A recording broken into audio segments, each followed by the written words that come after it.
سلامونه نیکې هیلې ښه راغلاست زموږ د ننني لیکچر دویمه برخه ته د لومړۍ هفتې دویمه برخه چې زموږ تاسو مستقیم خپل هغه کوم کنټینټ چې کوم دی هغه ته ریډایرکټ کیږو. تیر لیکچر کې موږ تاسو سی ایچ وپېژندلو چې ایتیکل هاکینګ څه ده،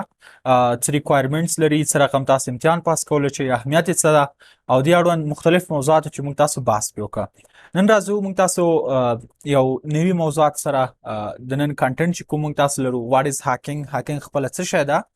دې ترڅنګ هیستوري اف هاکینګ باندې بحث کوو چې تاریخچه د هاکینګ څه وخت شروع شوې ده، ټرمینالوژي د هاک ویلیو چې کوم مختلف ټرمینالوژي لرو، هاک ویلیو، زیرو ویلیو، ولنربیلیټي، ډاکسینګ، پیلوډ باندې بحث کوو. او د دې ترڅنګ موږ تاسو ټایپ اف هاکینګ ګورو چې کوم ټایپونه د هاکینګ لرو یا کوم ټایپس اف هاکینګ دي چې موږ تاسو لرو هغه باندې بحث کوو. راځو واټ از هاکینګ خپل هاکینګ څه شی ده. هاکینګ د هاک کلمې څخه اخیستل شوی ده. معمولا چې کله موږ تاسو د یو ځای کې یو سیستم کې یو کوټه کې یعنی داسې یو محیط چې هلته د داخلېدو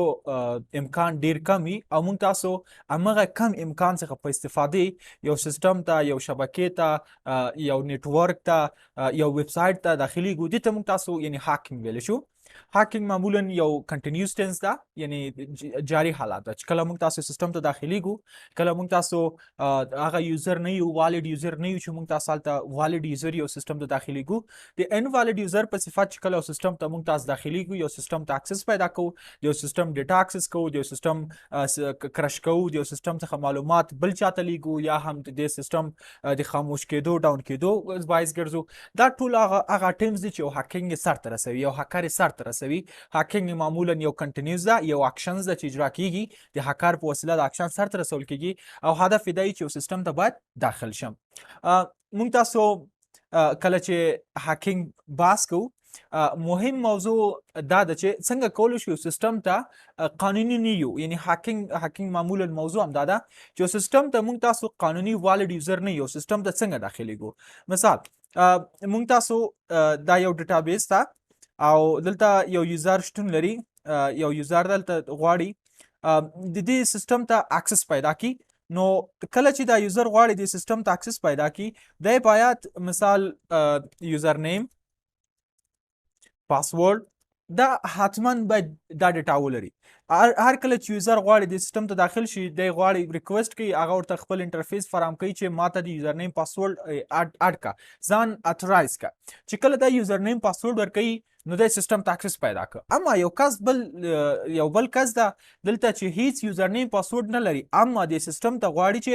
اکسس پیدا کړي، هغه که د بل چا یوزر نیم پاسورد له طریقې یا هم باغی ایکسکلود کول دي په هر طریقه چې داخليږي، دې ته موږ تاسو ان اوترایز اکسس وایو. یعنی هاکر معمولا کوشش هدف دی چې څنګه یو سیستم ته ان اوترایز اکسس پیدا کړم. ان اوترایز اکسس په دې معنی چې یوزر نیم پاسورد شتون ونه لري، هغه شرط او شرایط چې د داخل کېدل د سازمان لپاره، هغه سیستم لپاره، د هغه نیټورک لپاره دوی ټاکلي، هغه موږ تاسو سره موجود نه وي او دغه په نشتون کې موږ تاسو سیستم ته داخل شو، دې ته موږ تاسو هاکینګ وایو. دی اکشن چې کله دا اکشن موږ تاسو سره رسو، کو په یو کمپیوټر سیستم کې دا، که په یو شبکه کې ده، که هم موږ تاسو یعنی هر هغه برخه چې هغه سنسیټیو معلومات ولري، هغه کوم معلومات چې موږ تاسو ته مهم دي، هغه معلومات ځان سره ولري، موږ تاسو دغه کار سر ته رسو، دې ته هاکینګ ویل کېږي. یعنی هاکینګ معمولا هغه مواد، هغه ډیټا، هغه سنسیټیو انفارمیشن، هغه سیستم چې موږ تاسو هغه ته قانوني اکسس نه لرو، قانوني لاسرسی نه لرو، اما غیر قانوني یا ان اوترایز اکسس له طریقه موږ سیستم ته داخليږو، دی اکشن ته موږ تاسو هاکینګ وایو. بل چې موږ تاسو کله ایتیکل هاکینګ بحث کوو، ایتیکل هاکینګ څه ته وایي چې هر دفعه زه تکراروم، ایتیکل هاکینګ معمولا تر یو حده پورې قانوني وي. قانوني په دې معنی چې موږ تاسو زو یو سیستم ټارګټ کوو، یو سیستم هاک کوو، یو سیستم ټریس کوو، ډیټا یې اخلو، یعنی هر هغه کار چې د هاکر مربوط کیږي هغه کار ته رسو،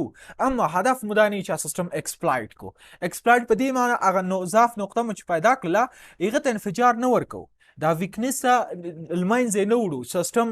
خرابونه. الان هغه سیستم مدیر ته، د هغه سیستم مسؤل ته، د هغه اورګنایزیشن سازمان مسؤل ته مونږ وایو چې دغه ستونزه ده. دغه ټایپ اف هاکینګ چې کله مونږ ته سر ته رسو، یا دا ډول هاکینګ چې کوم اداره کې یو کوم کس سر ته رسي، دې ته مونږ تاسو ایتیکل هاکینګ ویلی شو. دوم بعضی وخت مونږ تاسو خپل نیټورک سیستم ټیسټینګ سره رسو خپل سیستم زه چې کوم ولنربلټی چې کوم زه پورټونه چې کوم زه اوپن پورټونه ګورم زه خپل نیټورک کوم هغه سکیورټي چې ما فراهم کړی ده هغه چې کوم چې دا سترونګ ده یعنی د دغه چیکینګ په خاطر چې کله مونږ تاسو هاکینګ سره رسو مونږ تاسو سنیفینګ کوو مونږ تاسو سیستم هاک کوو هدف مو دی چې سیستم لمنځوي نسم چیک کم ټیسټ کم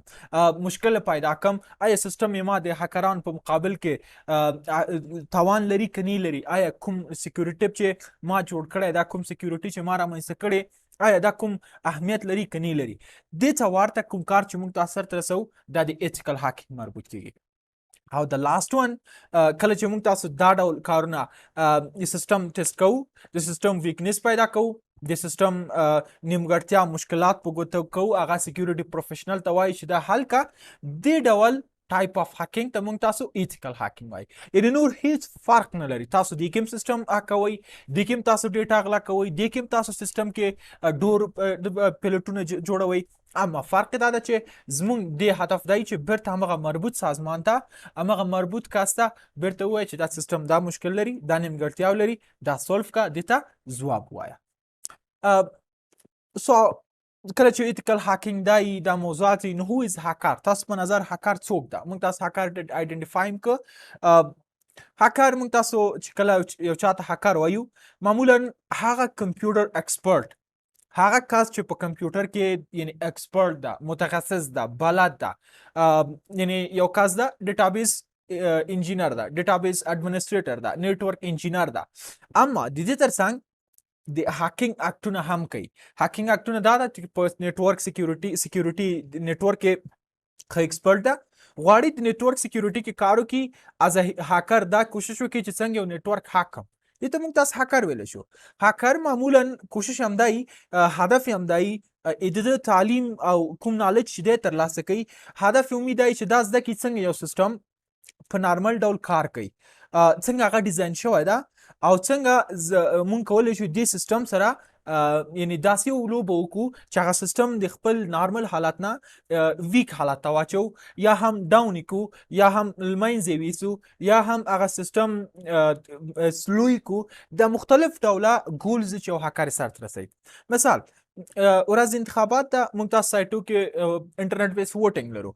دلته هاکر کوشش دا کوي اکثر کوشش دا نه چې سیستم لمنځه ویسي وړلی هم نشي کوشش هم دا چې سیستم مصروف وساتي سیستم لکه په کومه ساعته چې رای باید دته انټر شي رای ته نه پرېږدي یا سیستم یو سایټ بیخي مکمل دومره ویک دومره